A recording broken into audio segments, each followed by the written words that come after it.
اور پھر 1857 کے بعد برٹش کے ہاتھوں ملی شکست کے ٹوٹے ہوئے دلوں کو پھر سے سنجو کر اور پھر سے جگانے میں اردو کا رول بہت بڑا رول رہا ہے. یہ بات، یہ احساس تو خود انگریزوں کو تھا کہ جو ان کی زبان ہے وہ اصل میں اردو ہی ہے، اور پورے ملک میں سب سے زیادہ بولی جانے والی زبان اردو ہی رہی ہے ہمیشہ سے، جب سے یہ آئی ہے یہاں کے اوپر. تو آپ یہ تو کہہ نہیں سکتے، یہ بات ان کو اچھی طرح معلوم تھی. اور تحریک آزادی میں آپ پورا 100 سال کا اتہاس، 100 سال کی تاریخ اٹھا کے دیکھ لیں، جتنا کنٹریبیوشن، جتنا لائق تحسین کام اردو نے کیا ہے، اردو والوں نے کیا ہے، اور کوئی زبان اس کے مقابل میں تھی ہی نہیں. فارسی ختم ہو چکی تھی، اور زبانیں لوکل تھیں، اردو ہی کام کر رہی تھی. اور اس بات کو انگریزوں نے سمجھ لیا تھا. انہوں نے چالاکی کیا کی؟ انہوں نے چالاکی یہ کی کہ جو بالائی طبقہ تھا، جس کو ہم لوگ کہتے کریمی ہیں layer. Creamy layer of society, بالائی طبقہ تھا، اس کو ملا لیا، اور اس کے ذریعے سے اپنی زبان تھوپنا شروع کر دی، انگریزی. لیکن اردو میں اتنی جاذبیت اور اتنا ری ایکٹیو والا مادہ تھا، اس کا آپ نتیجہ یہ دیکھیں کہ خود آپ سمجھ سکتے ہیں کہ 1947 سے پہلے ہماری سوسائٹی میں کتنے لوگ انگلش اسکول میں پڑھاتے تھے بچوں کو، اور آج آج کی سوسائٹی میں انگلش میڈیم میں کتنے لوگ پڑھاتے ہیں. تو جو کام انگریزوں نے شروع کیا تھا بالائی طبقے سے، وہ اس میں کامیاب ہوئے. وہ اس لیے بھی کامیاب ہوئے کہ جو بالائی طبقہ تھا جو انگریزوں نے ڈیولپ کیا تھا، انفارچونیٹلی آزادی کے بعد بھی وہی بالائی طبقہ بنا رہا. وہی رہا بالائی طبقہ، اور اس کے ذریعے سے وہ خلفشار سوسائٹی میں، ہندوستانی سوسائٹی میں پیدا کرتے رہے وقتاً فوقتاً. میرے پاس ایک فگرز ہیں. 1947 میں جب ہندوستان کا بٹوارا ہوا، اس وقت پورے ہندوستان میں انڈیوائیڈڈ انڈیا میں 415 اردو کے اخبار، جس میں روزنامے اور جس میں 15 دن کے ہفتہ وار اور سب نکل رہے تھے. آزادی کے بعد، بٹوارے کے بعد 345 ہندوستان میں تھے، اور 70 اخبار پاکستان میں شفٹ ہو گئے، یا پاکستان میں ان کے مالکان پاکستان میں چلے گئے. یعنی آزادی کے وقت بھی بھلے ہی ہندوستان میں مسلمانوں کی پاپولیشن کم ہو، لیکن 5 گنا پاکستان کے مقابلے میں ہاں، اردو کے اخبار یہاں کے اوپر نکل رہے تھے. یعنی اس وقت تک اردو بولی پڑھی سمجھی جا رہی تھی. لیکن اردو کی، اس سے ہم کو یہ سمجھ میں آتا ہے کہ اردو کی بدحالی کی داستان آزاد یا ہندوستان کے بٹوارے کی وجہ سے نہیں ہے، بلکہ اس کے بعد کی تاریخ میں رقم کی گئی. بالکل آپ صحیح فرما رہے ہیں کہ بٹوارے سے اردو زبان کا کوئی تعلق نہیں ہے. بعد میں رقم کی گئی ہے، وہ اس کی وجوہات سیاسی ہیں، وہ عوام بھی جانتی ہے، ہم آپ بھی جانتے ہیں، جہاں تک یہ آواز پہنچی سب جانتے ہیں. تو ضرورت اس بات کی ہے کہ صحافت کے ذریعے ہم یہ کر سکتے ہیں کہ اس سیاسی پیرائے کو نظر انداز کریں، اور ہم پھر اسی جذبے کے ساتھ، اسی طریقے سے جو ہونا چاہیے اردو زبان کے لیے، اسی میں جئیں، اسی میں رہیں. چونکہ ایک بات جو ادھر پچھلے 8-10 سال میں دیکھنے کو ملی ہے کہ لوگوں میں پھر سے اردو سیکھنے کا، اردو بولنے کا، اور باقاعدہ اردو کے لیے کچھ کام کرنے کا جذبہ پیدا ہوا ہے. اس میں سب طرح کے لوگ ہیں، اس میں کسی مذہب کی یا فرقے کی وہ نہیں ہیں. آپ یہ دیکھیے، ہم لوگ جب کوئی باہر جاتے ہیں کسی سلسلے میں، تو جب باہر کے کچھ لوگ ملتے ہیں، ان کو معلوم ہوتا ہے کہ اچھا آپ لکھنؤ سے آئے ہیں، تو وہ کوشش کرتے ہیں کہ اردو زبان بولیں، اور کبھی کبھی اس میں کچھ اتنا گاڑھا کر دیتے ہیں بیچارے کہ وہ اپنے حساب سے بڑی کوشش کرتے ہیں. لیکن ہمیں ان کی اس ادا کو پسند کرنا چاہیے، پسند کرنا چاہیے، اس کو بھی ویلیو دینا اس کو چاہیے. ویلیو دینا چاہیے. یہی ہے، اسی کے ذریعے سے ہم اردو صحافت کو اور اردو سوسائٹی کو بڑھاوا دے سکتے ہیں. آزادی تک تو ہم آ گئے 1947 تک، لیکن اس کے بعد ہم دیکھتے ہیں کہ voice of America, Urdu service, BBC Urdu radio, radio Ceylon, DD Urdu, ان لوگوں نے بھی اردو کی نشر میں اور اس کی فروغ دینے میں اپنا ایک رول نبھایا، جو اب بڑھتی ٹیکنالوجی کے ساتھ یا لوگوں کے بدلتے رجحانات کے ساتھ وہ بھی سب پیچھے چلے گئے، ماضی کا حصہ بن گئے. اب دور ہے ڈیجیٹل میڈیا کا، جس میں بہت سارے اخبار، اب وہ مجبوریاں ہیں ان کی کہ وہ صرف PDF نکالنے تک رہ گئے ہیں، لیکن اب ڈیجیٹل میڈیا کے اوپر اخبار نکل رہے ہیں. اس بدلاؤ کو آپ کیسے دیکھتے ہیں؟ کیونکہ اردو صحافت کی ہم بات کر رہے ہیں، 200 سال کی اردو صحافت کی ہسٹری کی بات کر رہے ہیں، اور ہم نے ایک تابناک ماضی کی بات کی ہے، اس کے بعد کے حالات کیسے دیکھ رہے ہیں؟ دیکھیے ہمارا تو ماننا یہ ہے کہ انگریزی میں ایک کہاوت ہے، change is the rule of nature, یعنی تبدیلی جو ہے وہ تو ایک قدرتی بات ہے، اور وہ سماج کے ہر طبقے میں اور ہر شعبے میں ہوتی ہے. جس طرح سے ڈیجیٹل زمانہ آ گیا ہے اور ہمیں لگ رہا ہے کہ جیسے کچھ 19 ہو رہا ہے، ضرور پھر تبدیلی آئے گی ایسی، اگر ہم لگے ہیں اور زبان کے ذریعے اور صحافت کے ذریعے لوگوں تک یہ بات پہنچا سکتے ہیں تو یقیناً پھر سے تبدیلی آئے گی اور اس سے بیٹر ہونے کے لیے امید کی جا سکتی ہے. پر آپ اردو صحافت کے حوالے سے ہم بات کر رہے ہیں، ابھی اردو کی بات نہیں کر رہے، لیکن میں آپ کو ایک انسیڈنٹ بتاتا ہوں. یہ بھی کچھ عرصے پہلے ہی ایک چچا امیر حیدر ہیں یہاں کے اوپر، آپ جانتے ہوں گے ان کو. انہوں نے ایک میٹنگ بلائی، ایک سابق وزیر ہیں موحد احمد صاحب، ان کے گھر کے اوپر، اور اس کا ایک مین ایجنڈا یہ تھا کہ اردو اخباروں کو کی بقا کے لیے ہم کو کوشش کرنا ہے. اور اس میٹنگ میں انہوں نے سب سے کہا، جتنے لوگ تھے، کہ تہیہ کریے کہ آج سے آپ سب لوگ جتنے ہیں سب ایک ایک اخبار اردو کا پڑھیں گے. تو اردو کے ایک بڑا اخبار ہے، اس کے ایڈیٹر کھڑے ہوئے، وہ کہنے لگے کہ آپ ہمارے پیٹ پر کیوں لات مار رہے ہیں، کیوں مار، کیونکہ اب ہم کو اخبار چھاپنا پڑے گا اگر آپ خریدیں گے تو اب اس میں چیلنجز، گورنمنٹ کی ایڈورٹائزنگ ختم ہو چکی ہے. اب اس پر میں بھی ہم کسی اردو کے آج کے موجودہ ایڈیٹر سے یا اخبار نکالنے والے سے الگ بات کر سکتے ہیں کہ وہ چیلنجز بتائیں کہ کیا ہیں. لیکن ایڈورٹائزنگ ختم ہونے کے بعد آج کے حالات میں جب ریڈرشپ ختم ہو رہی ہے، اور جیسے نئے چیلنجز ہیں، ڈیجیٹل میڈیا کے چیلنجز ہیں، دوسرے چیلنجز ہیں، اس میں فیوچر، مستقبل کیا دیکھ رہے ہیں؟ نہیں، جیسا کہ آپ نے بتایا کہ دیکھیے یہ تو ہم لوگوں کو سب کو معلوم ہی ہے کہ بڑے بڑے جو بزنس ہاؤسز ہیں وہ لوگ اخبار نکالتے ہیں، سرمایہ لگاتے ہیں اور اس سے کماتے ہیں. جو چھوٹے اخبارات ہیں، اور اردو میں خاص طور سے کوئی بہت بڑا سرمایہ دار یا بڑا بگ ہاؤس، بزنس ہاؤس میرا خیال نہیں ہے.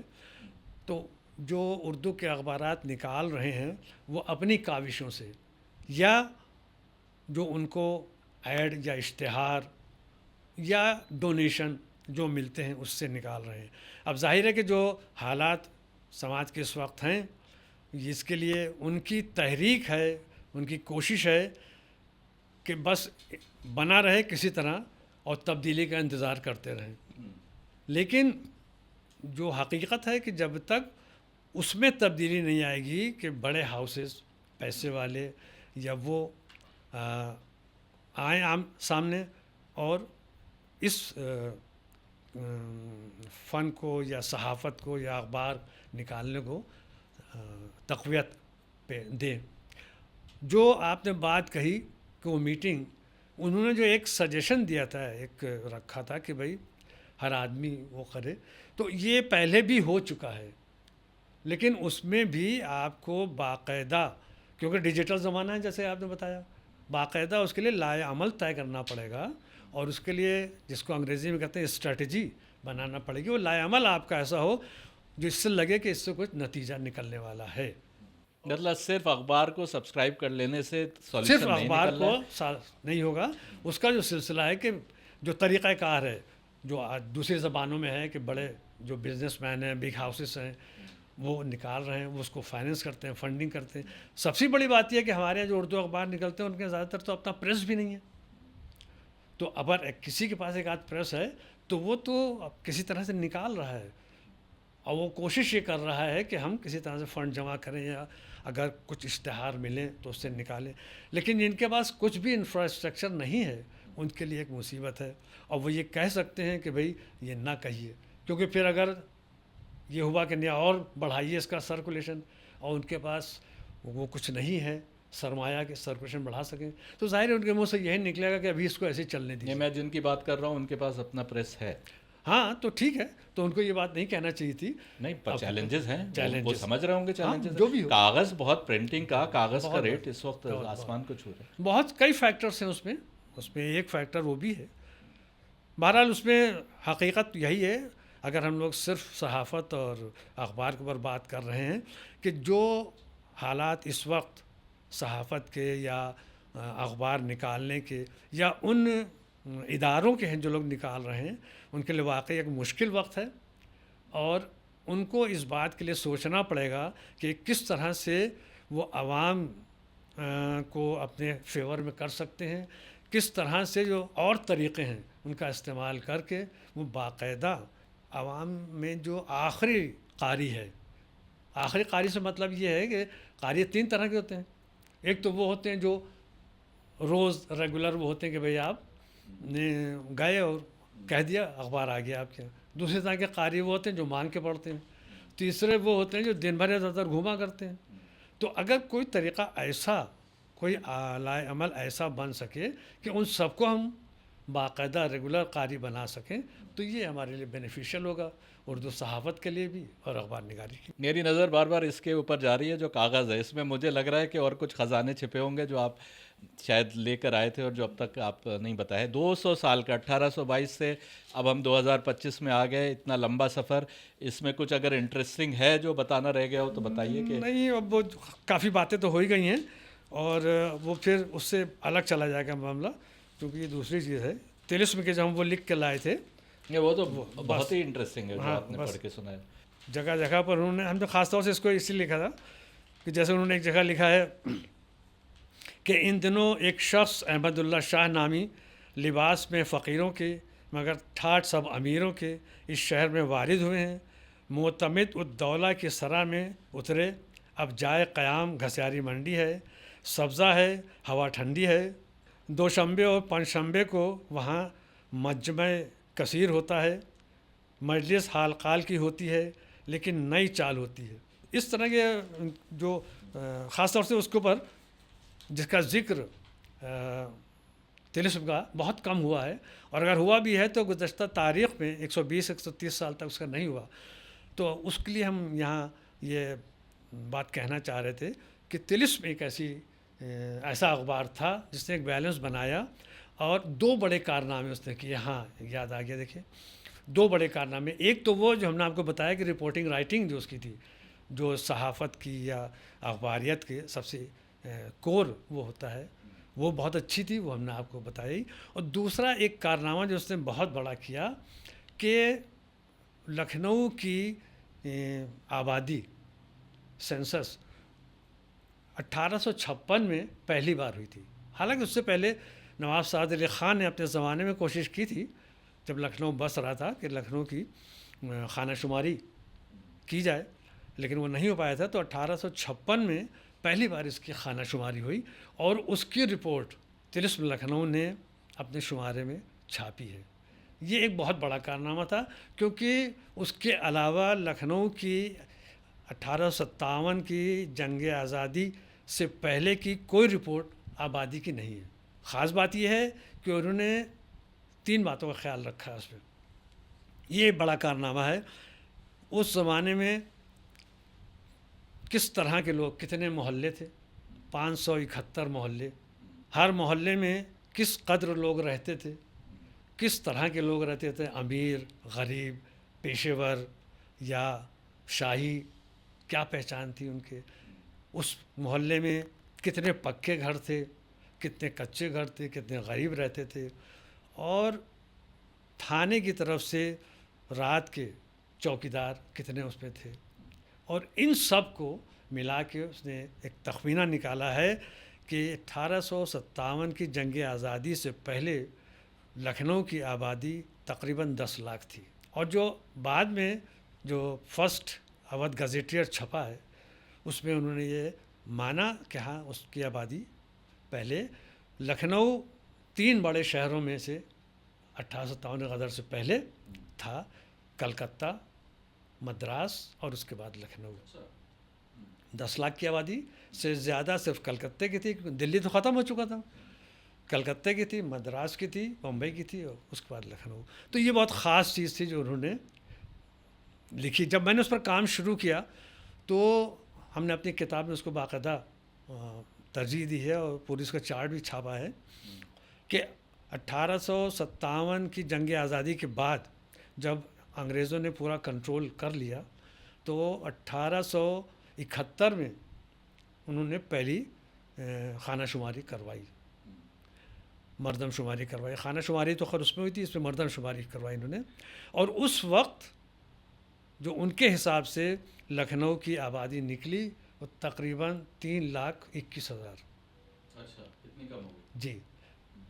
اور اس کے بعد جب یہ پتہ لگایا گیا اسی اخبار کے ذریعے سے، تو یہ پتہ لگا کہ باقاعدہ ہم نے اس کا باقاعدہ جس کو ریورس کیلکولیشن کہتے ہیں کہ اس میں کتنے فیصد ہر سال کمی ہوئی، اس کے حساب سے اگر جوڑا جائے تو تقریباً وہی آتی ہے کہ 9.5 لاکھ پلس آبادی تھی، اور 40-50 ہزار وہ آبادی تھی جس کو ہم لوگ آج کے زمانے میں فلوٹنگ پاپولیشن کہتے ہیں، کہ کچھ تاجر ہیں، کچھ آتے ہیں، کچھ چلے جاتے ہیں. تو تقریباً 10 لاکھ کی آبادی تھی. تو طلسم لکھنؤ کا ایک بڑا کارنامہ یہ تھا کہ اس نے یہ بتا دیا کہ لکھنؤ شہر کیا تھا. اگر آپ اس کی ان رپورٹوں کو دیکھیں تو یہ پتہ لگے گا کہ لکھنؤ کیا تھا، کتنے یہاں کے اوپر محلات تھے، کس قسم کے لوگ رہتے تھے، ان کا رہن سہن کیا تھا.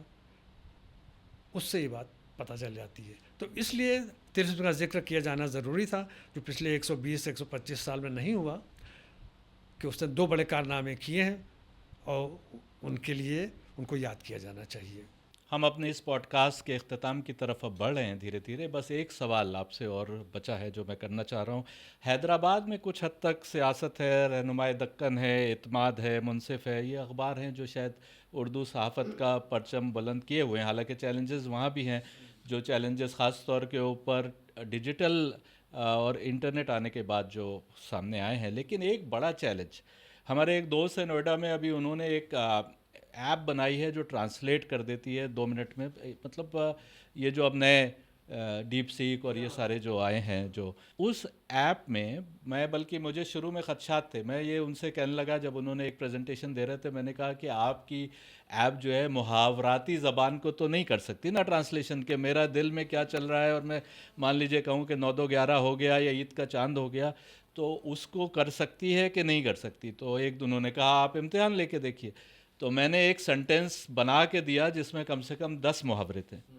وہ تھیوٹیکا یا ایسے کر کے کوئی ایپ ہے، اور اس نے اس کا ویسے ہی لٹرل ٹرانسلیشن انگلش کی محاوراتی زبان میں کر دیا. تو اب یہ چیلنج کے بعد صحافت کے 200 سال اردو صحافت کے پورے ہوتے ہوتے اب یہ نئے چیلنجز آ رہے ہیں جو سامنے آ رہے ہیں. اس میں آگے کی آئندہ کا مستقبل کیسا دیکھ رہے ہیں؟ دیکھیے، بہت بہت ہی اہم سوال آپ نے کیا ہے. اور اس میں ہمارے اپنا خیال میں یہ ہے کہ دیکھیے، اگر ہم ماضی دیکھیں اور صحافت کی پوری تاریخ دیکھیں تو جب سے شروع ہوا ہے صحافت اور صحافی حضرات نے، تو تھوڑے تھوڑے عرصے کے بعد زبان بدلی ہے. لیکن جو ایک پیٹرن ایک زمانے میں رہا ہے زبان کا، رپورٹنگ کا، رائٹنگ کا، وہ اس زمانے میں ہی رہا ہے. مثال کے طور کے اوپر 1780 میں بنگال گزیٹیئر چھپا، اس کی ایک زبان تھی. اور اس زمانے میں جو بھی جیسے پرتگالیوں نے گوا سے نکالا، تو صحافت کی زبان رپورٹنگ رائٹنگ کی تقریباً وہی تھی.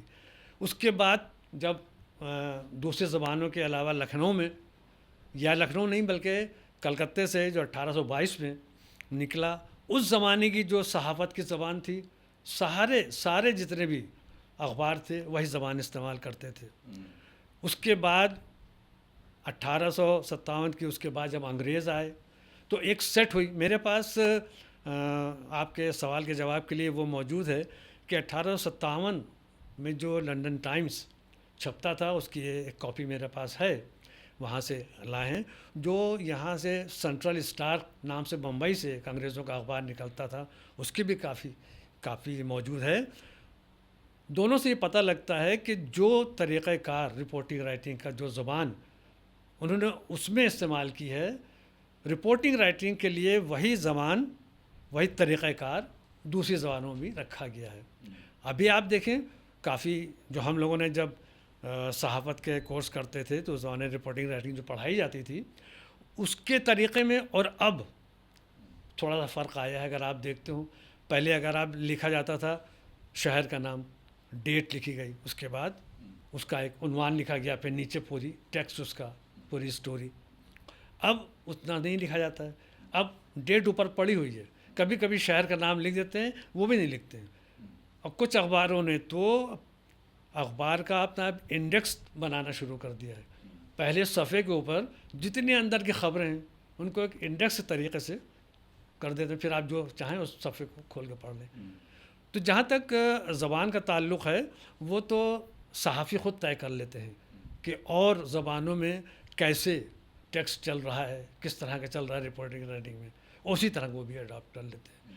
تو اگر یہ اس طرح کا ٹیکنیکل چینج آ رہا ہے تو اگر اس میں ٹرانسلیشن یا ترجمہ کی ضرورت پڑے گی تو کریں گے وہ, لیکن ظاہر ہے کہ بہت محاوراتی زبان تو رپورٹنگ رائٹنگ میں استعمال ہوتی نہیں, کبھی تھوڑی بہت ہو جائے, عام طور سے نہیں ہوتی ہے. ہاں جو ایڈیٹوریل ہوتے ہیں, اداریے ہوتے ہیں, اس پہ چونکہ وہ لکھنے والے فری ہوتے ہیں, آزاد ہوتے ہیں, اس پہ استعمال کرتے ہیں, تو اس میں اس ایپ کا استعمال کیا جا سکتا ہے. لیکن رپورٹنگ اور رائٹنگ کا جو طریقہ میرا خیال جو بالکل جمع ہوا ہے وہی رہے گا, اور لکھنے والے جو ہیں اس کو کس طرح سے عوام تک یا قاری تک پہنچائیں اس کو استعمال سر آپ کی بات سے ایک طرف اور میرا ذہن چلا گیا. جب شروعاتی دور میں اپنے صحافت کے کریئر کے شروع میں اخبار پڑھتا تھا تو مان لیجئے کسی شہر میں کوئی کمیونل وائلنس ہو گئی, نارملی جرنلسٹ ایوائڈ کرتا تھا کہ اس سے کوئی اپنا ذاتی مفاد یا اپنا کسی طریقے کا, یعنی آپ پوری رپورٹ پڑھ لیجئے آپ کو کئی بار یہ بھی نہیں پتہ چلتا تھا کہ مارنے والا کس مذہب کا تھا اور مرنے والا کس مذہب کا تھا. اور آج شورغل مچ رہا ہے انہی اخباروں کے ذریعے. اس کو سماج کے بدلاؤ میں اس طریقے کے, جہاں تک صحافت ایک وقت جو ہے لوگوں کا شعور جگاتی تھی, ان کو برٹش کے خلاف ایک طریقے سے پوری ایک مہم چلائی صحافت نے, اور اب جو ہے سماج کو ہی توڑنے میں صحافت کا رول کس حد تک جا رہا ہے؟ دیکھیے اس میں بہت صاف سی بات ہے کہ ایک چیز ہم لوگوں کو پڑھائی جاتی ہے, آپ نے بھی اس کا بھی ذکر کیا, کہ ایک چیز ہے جرنلسٹک ایتھکس. جو ایتھکس ہے جرنلزم کی, صحافت کی, وہ ایتھکس کی بات آپ نے کی جو اس زمانے میں صحافیوں میں ابھی کچھ عرصے پہلے تک قائم تھی, وہ ایتھکس اب نظر نہیں آ رہی ہے. حالانکہ کچھ بڑے صحافی اس بات کا خیال رکھتے ہیں, لیکن وہ کیا کریں, اگر وہ کچھ لکھ بھی دیتے ہیں اس کا خیال بھی رکھتے ہیں تو ان کو کوئی پڑھتا نہیں. تو دھیرے دھیرے قاری کی یا ریڈیو ٹی وی میں سننے یا دیکھنے والوں کی جو عادت بنائی جا رہی ہے وہ اسی کو سننے کے لیے تیار ہیں, اسی کو دیکھنے کے لیے تیار ہیں. جرنلسٹک ایتھکس اور جو جرنلسٹک ایتھوس ہم لوگ انگریزی میں کہتے ہیں وہ تقریباً ختم ہو گیا ہے. اور یہی وجہ ہے کہ ہم لوگ یہ کہنے پر مجبور ہو رہے ہیں کہ پہلے یہ ہوتا تھا اب یہ ہو رہا ہے, اور اس کے جو ریاکشنس ہو رہے ہیں وہ اچھے نہیں ہیں. اس کا نتیجہ کیا نکلے گا اب ہم آپ دیکھیں گے, ابھی کچھ اس کے بارے میں پریڈکٹ نہیں کیا جا سکتا. تو آپ نے دیکھا ایک تابناک ماضی سے حال کے دور میں پی ڈی ایف نکالنے تک کا سفر, اور آئندہ کے خدشات جس میں اے آئی کا چیلنج بھی شامل ہے. یہ اردو صحافت کی 200 سالوں کی تاریخ پر ہم نے ایک سرسری طور پر بات کری, اور بس ساحر لدھیانوی کا ایک شعر, جب ہندوستان آزاد ہونے کی بس خوشبو آنے لگ گئی تھی, ہوائیں چلنے لگ گئی تھیں, تب انہوں نے کہا تھا کہ ان کالی صدیوں کے سر سے جب رات کا آنچل ڈھلکے گا, جب دکھ کے بادل پگھلیں گے, جب سکھ کا ساگر چھلکے گا, جب عنبر جھوم کے ناچے گا, جب دھرتی نغمے گائے گی, وہ صبح کبھی تو آئے گی. آج اردو کے ایک تابناک ماضی کے بعد اب اردو کی پھر سے اردو صحافت کی صبح آئے گی کہ نہیں, یہ سوال ہمارے اور سب کے سامنے ہے. ہم امید کرتے ہیں کہ ایسے ہی اردو کا سفر اور اردو صحافت کا سفر جاری و ساری رہے. دیکھتے رہیے پوڈ کاسٹ, اپنی رائے ضرور دیجیے گا, اور ہم اسی طریقے سے اور پوڈ کاسٹ کے ساتھ آپ کے سامنے حاضر ہوتے رہیں گے. بہت شکریہ.